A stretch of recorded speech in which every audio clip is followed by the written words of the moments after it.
Hi everybody, this video is going to show you how to take through Design Space another new reusable, fillable and reusable advent calendar, a slightly simpler one of the simpler ones I've done this year, which is in the form of a book. So there are 24 individual little boxes and you get these decorations to put on them, the numbers and a little sort of holly sprig thing that's attached to it. I made mine in vinyl. I have designed them to be cut in vinyl, but we could also use them for print then cut if we wanted to, and we'll talk about that in a second. As I say, it's a book format, 12 books in each side. That's what it looks like when it's closed up. It's quite big. I do put the sizes of the boxes somewhere. Yeah, so you get 4 different sizes of box in them. I won't go through the dimensions. This picture will be on the Etsy listing, so if you want a bit more time to look at it, you can look at it there. But basically they're all the same width, about 35mm, 1.4 inches, just under 1.5 inches. And then they range from about just under 3 inches down to 1.5 inches. So quite roomy boxes, room for quite some nice little gifts in there. There's just a close-up. As I say, I did mine in red and green vinyl, but you could use them for print and cut, or you don't have to use them at all. You could use your own decorations on there. That's the box closed up. That's just another close-up on. As you can see, the little tuck-in boxes, they close up at one end and the other end is a tuck-in closure. And that's just a close-up of the snowflake that's on the front cover. And obviously you can put it on the front and the back if you want to. These files are available in SVG format, all in one, everything in one project. I also supply individual files and a size guide for people who use the online version with the ScanNCut app, Canvas Workspace app. If you're using the online one, you can use those individual files in there. It will all cut on the standard map, this calendar. You also get it in the in a version of Silhouette Studio, which will open in the free basic version of Silhouette Studio, so people who don't have Designer Edition or upwards can use the files as well. What else do I need to tell you? Nothing else, I don't think. This video though is just for Design Space, but I do talk about layout, and I'll show the print and cut thing, which I know is probably not really relevant to ScanNCut people, but it might be to Silhouette Studio. Right, so let's go into Design Space and we'll have a look. So get yourself a new project, a blank canvas, and click upload. It's already in, but we'll do it from scratch. So upload image, browse if that's what you choose to do, navigate to where the files are saved on your system, and the actual calendar, the numbers and decorations are supplied in a different file, but the actual calendar, octagonal book advent 2025. So we'll open that. Just need to click continue and upload. There's nothing to do, obviously it's a true cut file. We'll get rid of that panel there, and I'll just zoom out a bit so we can see what we're doing. Obviously this is it's a double-sided book, and there are 24 boxes to it and 16 walls to the box in total, so you can see that I don't give you all those pieces. There's some duplicating to do. As always, you get a PDF of really detailed assembly instructions for this project, and as always on the front page there's a diagram of the files that you get, and on them I write what each piece is and how many you need to cut. So that piece there is the holes layer, that's where the boxes slot into. You need to cut 2. And then I've given the boxes a letter based on that photograph we looked on earlier, which gave you the size, and you need to cut 8, 8, 4 and 4. The base and the tops, you need to cut 4 of those, and then there are 2 kinds of wall. The difference between the walls is that wall B has sloping sides here, and then the rest of it is slightly narrower, and then wall A it's pretty much straight up and down. So, but in its matters, that difference between them matters because you need to put them on the box alternately. But you'll see that in the pictures when you get the instructions. It's really quite simple. Right, so first thing we need to do is convert the scores. So we can't make lines come in already set to score. That's just a little step you have to do. It lands on your canvas and it's already selected. Don't worry about that little red warning symbol. It's just because everything's grouped at the moment, but we're going to take care of that. So it lands on your canvas already selected. First thing you need to do is ungroup it. I'm on the desktop version for design for PC, and it's all at the top of the layers panel here for me. Just before we start, actually, I'm going to start doing this now because there are so many updates, and sometimes there are really big changes in them. It just updated for me when I opened this just now. I'm on 9.39.78. That's the version I'm on. It might be different by the time you come to make it. So, first thing to do, ungroup it. That lets you see the two groups inside, and the bottom one is where all the cut pieces live. If I hide it, you can see they disappear, and the top group is where the lines that need converting to score are. So we're just going to select that group, go to the operations menu, choose score from the drop down, and you can see that they look different now they've been converted. And because there's more than one set, we've got to ungroup them. So then we'll just select that group underneath where all the cut pieces are and ungroup that as well. Okay, so now everything on screen is a separate piece, and we can attach individual scores to the individual pieces that they relate to. Don't select everything because you will get your warning message back if we do that. If I select it all and attach, you can see that warning comes back. We've got to do it separately. So no scores on the top or bottom pieces. Quickest way to do it, just click on canvas next to a piece, drag a box to more or less enclose it, and click attach. And you need to do that for every piece on canvas that's got scores, which is most of them. And I've just seen what happened when I clicked attach then, just to show you, but we'll deal with that in a sec. The snowflake's gone red, hasn't it?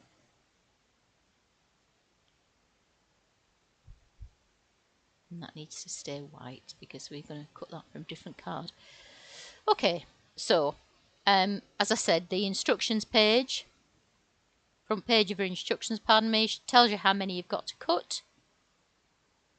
You're making a book, so it's kind of a mirror image of it all, so you're going to need 2 holes layers, so I'm just going to click duplicate there. We've got 2 of those. You do only need 1 hinge, obviously, you want to join it once.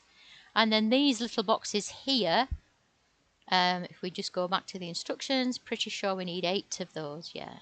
8 of the tiniest ones, 8 of the biggest ones, and 4 of the others. So back there.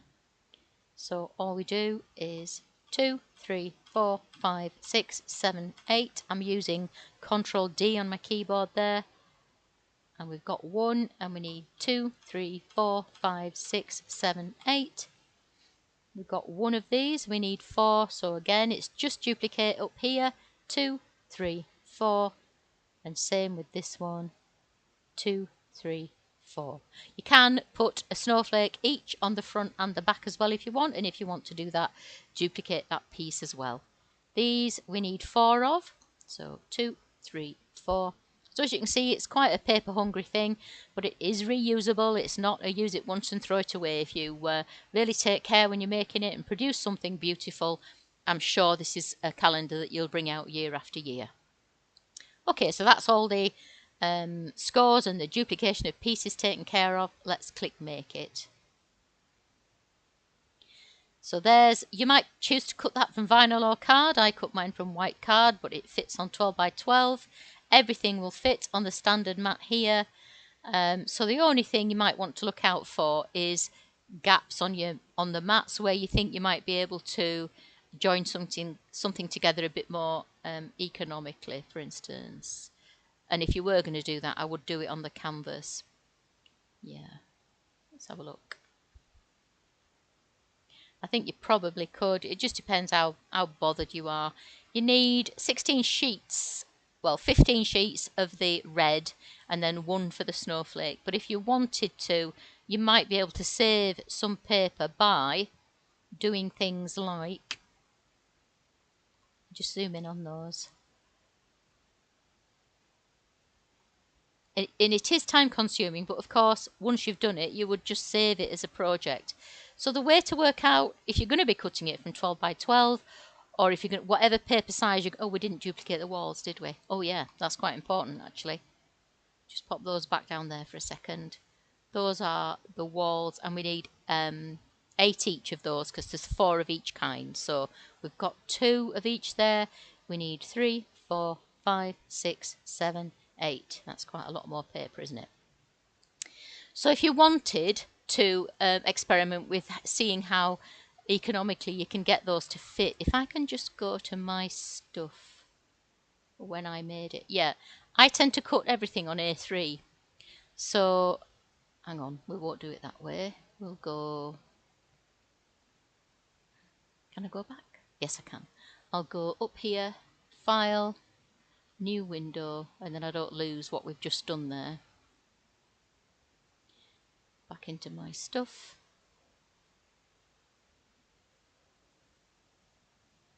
Gonna show me? Nope, what am I doing? Where is it?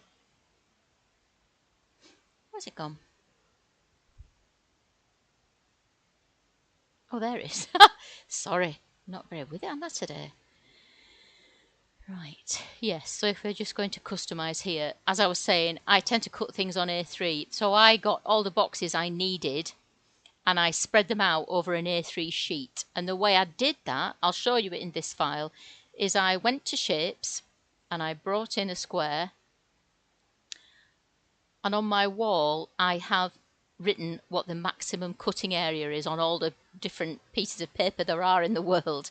So for A3, I know, I'm just going to unlock that padlock, that it is 28.3 centimetres by 40.6 centimetres. So that shape there represents the maximum cutting area of an A3. Just send it to the back.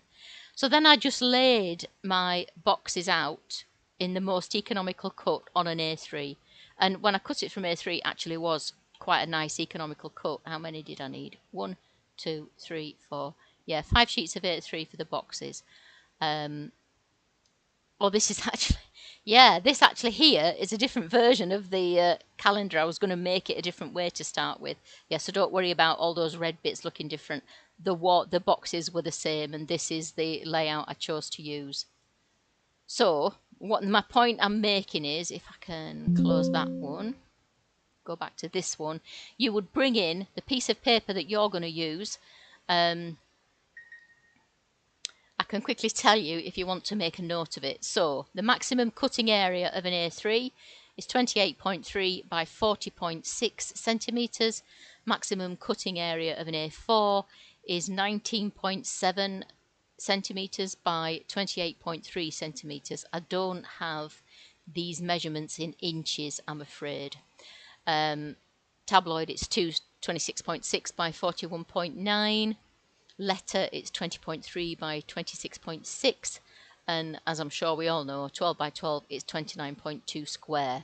So you might choose to bring in just a square like I did on there, and let's say we're making it on 12 by 12 just because that's a universal paper size that we can talk about. So I'm going to make it 29.2. That's the maximum cutting area of 12 by 12. I don't think it's going to be an especially economical cut on there, but what you would do is you'd get your boxes. I'll just send that thing to the back and I'll zoom in.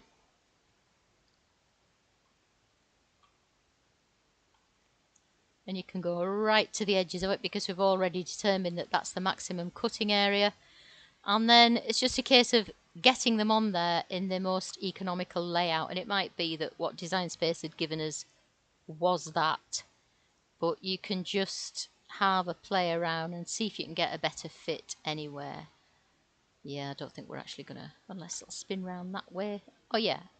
So it had 3 on, so if we mess around and rotate them, assuming the paper that you're using, the pattern on it doesn't matter if you're using one with a pattern, you can do that and work out what the most economical cut is for the paper size you're using. And then when you've done it, you would move that, you'd select those 4, and you'd attach it, and you'd do that and then save it as a project, so you don't need to go through that long-winded procedure again if you come to cut it twice. I will detach them for now though, because we're not going to go through all that. It would be very time consuming.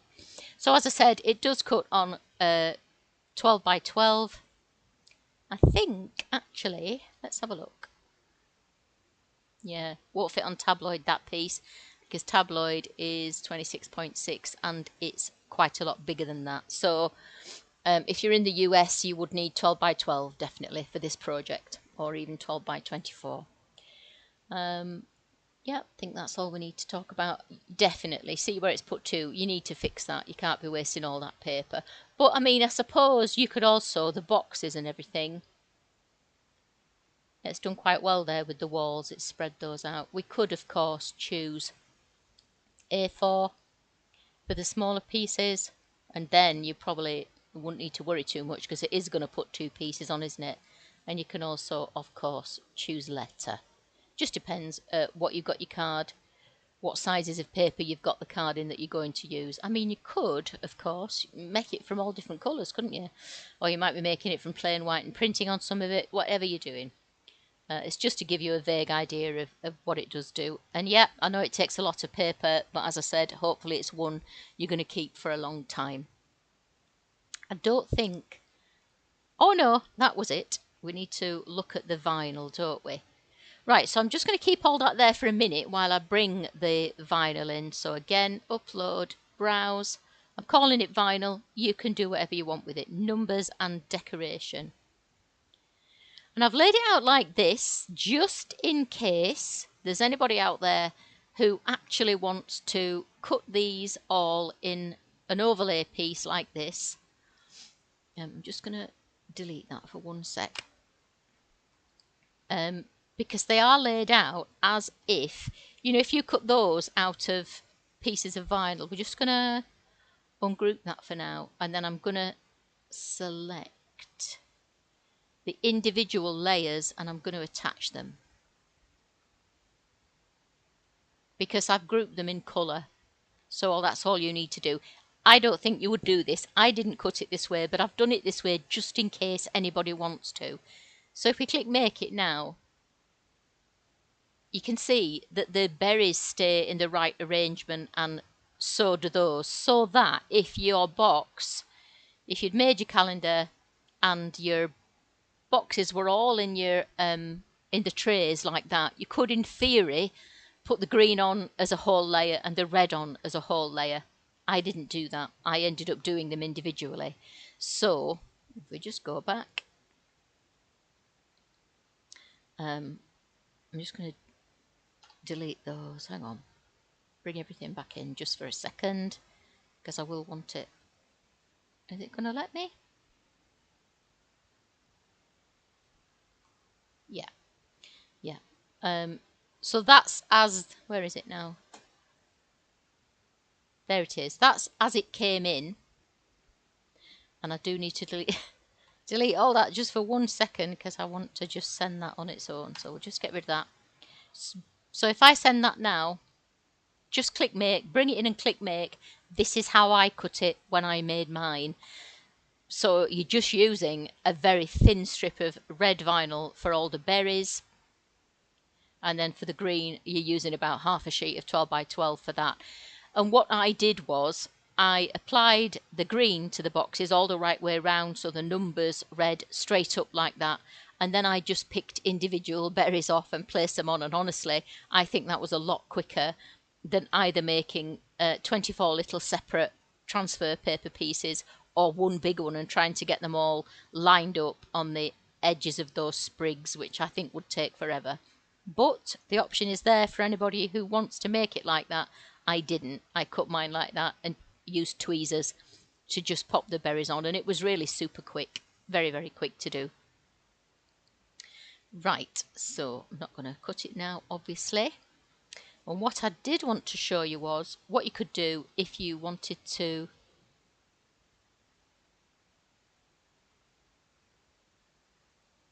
Yeah, the boxes also went red, didn't they, when I attached it before? Yeah, we know that they come in as white, really. So I'm just going to take one of the big boxes. And I'm going to take that. And we'll ungroup it. Then I'm going to move the green away. No, I'm not. No, I'm not. I'm going to leave it there. But I'm going to select the green and I'm going to ungroup that. And then I want to select the red and I'm going to ungroup that. And so then I can just say, select everything for number 24 bring that away, and I'm just going to group it for now. It's still, if I select it, you can see it's still basic cut. These boxes actually do come in as white. It's just when I was attaching things that I got a bit confused earlier on. So that's going to affect the paper that you need as well, isn't it? And that's why when I showed you it in mine, they were white. So that was a little thing I didn't spot, I'm sorry. So I'm just going to detach that for now, so I can just select the cut piece and make it white again, as it should be. So then, the face to put it on, the best face, the tidiest face, is this one. So you would just position it on there, go up here to your operations menu, make it print then cut, then select your white box, make that print then cut. We'll just change the colour of the canvas so we can see what we're doing. And then you'd want to select that and your white box, obviously, and we have to flatten because that's what we do for print then cut.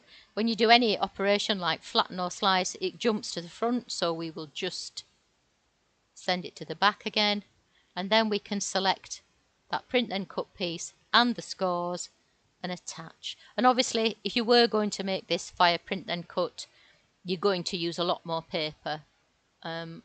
Just for argument's sake, that's a big box, so let's just duplicate it so we know we've got two, and then I'm going to click make, and we'll just see what we can fit that on.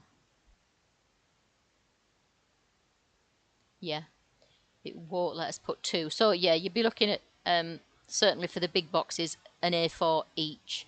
What about letter? Yeah, same. If you wanted to do those as a print then cut. So yeah, again, quite a bit of paper, but you save all that work putting the vinyl on, don't you? So it's just an option out there if nobody wants to cut vinyl. That's another thing you could do with it. If you've got any questions at all when you come to cut or assemble this about that print and cut bit I've just talked about, or anything else, please don't hesitate to get in touch. You do get that PDF of really very detailed assembly instructions which show every step. But if you've got any issues, don't hesitate to ask me a question. You can ask me on Etsy or Facebook, whichever you prefer. The links to find me on there are in the description below this video. And if you just stumbled across the video and you'd like to buy the SVG, there's a link to this item in the Etsy shop also in the description below. Don't forget, if you're purchasing 3 or more SVG files at one time from the Tanglecraft Studio Etsy shop, the link is in the description, you can use the 30 for 3 discount code to get 30% off your total purchase. This offer runs all the time, but you need to use that code when you check out. And if you haven't already joined the Tanglecraft Studio Facebook group, join now to get any special Etsy discount codes issued to group members and to take advantage of the free SVG files I give away in the group from time to time. The link to the group is in the description. I hope to see you there. Thanks for watching, and I'll see you next time.